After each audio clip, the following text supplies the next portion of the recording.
Kesultanan Kalinyamat Bagian 1.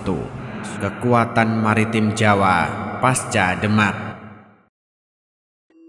Jepara, kota pesisir ini sempat menjadi pelabuhan bandar niaga besar sekaligus basis Angkatan Laut Jawa.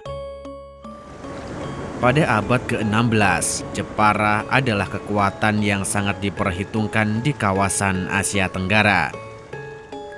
Saat itu, Jepara merupakan kekuatan ekonomi pesisir Jawa. Pelabuhan mereka menjadi bandar penting dalam jaringan niaga internasional. Jepara juga memiliki armada angkatan laut yang membuat mereka sangat berpengaruh di perairan Asia Tenggara. Pada awalnya, Jepara adalah bagian dari wilayah Kesultanan Demak. Jepara harus terbawa pusaran konflik perebutan kekuasaan Demak. Berawal dari wafatnya Sultan Trenggono, tahta Demak dilanjutkan oleh Sunan Prawoto. Arya Penangsang, pemimpin Jipang, melakukan kudeta dengan pembunuhan terhadap Sunan Prawoto. Serangkaian kekisruhan ini berlanjut dengan pembunuhan Raden Hadiri, pemimpin Jepara. Ratu Kalinyamat, istri Raden Hadiri, meminta bantuan kepada Adipati Hadiwijaya yang saat itu masih menjadi pemimpin Pajang. Ratu Kalinyamat merupakan putri Sultan Trenggono. Nama aslinya adalah Ratna Kencana. Ratna Kencana kemudian menikah dengan Pangeran Hadiri yang dikenal juga sebagai Pangeran Kalinyamat. Oleh Sultan Trenggono, Pangeran Hadiri dipercaya sebagai pemimpin Jepara. Adipati Hadiwijaya sebenarnya enggan turut campur dalam kekisruhan Demak. Bagaimanapun, Arya Penangsang masih merupakan kerabat kesultanan. Pergolakan politik Demak berakhir setelah Adipati Hadiwijaya menggelar sayembara. Di tepian Bengawan Sore, Arya Penangsang tewas di tangan Raden Sutawijaya.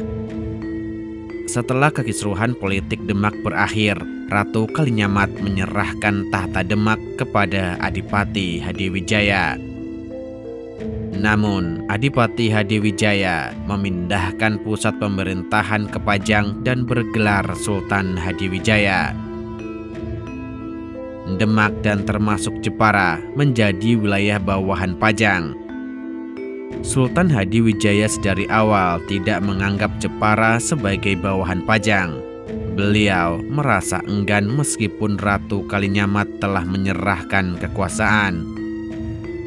Beriringan dengan Kesultanan Pajang, Ratu Kalinyamat memulai menata kembali Jepara dan menjadikannya kekuatan utama di pesisir Jawa.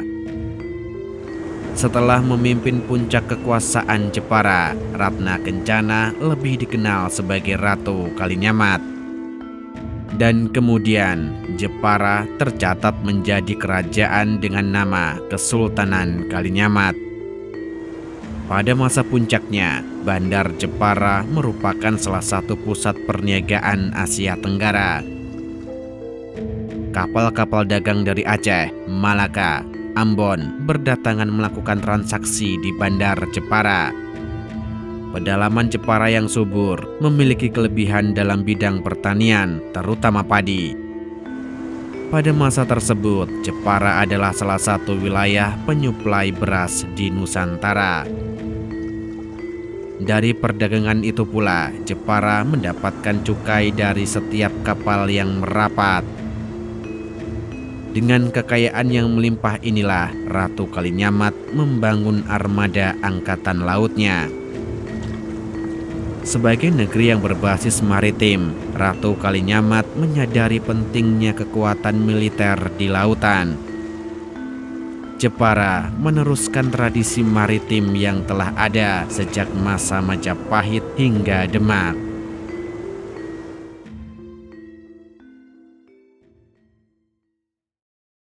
Jika Anda suka video kami, jangan lupa untuk subscribe, like, dan memberi komentar. Nyalakan loncengnya agar mendapatkan notifikasi dari video terbaru kami.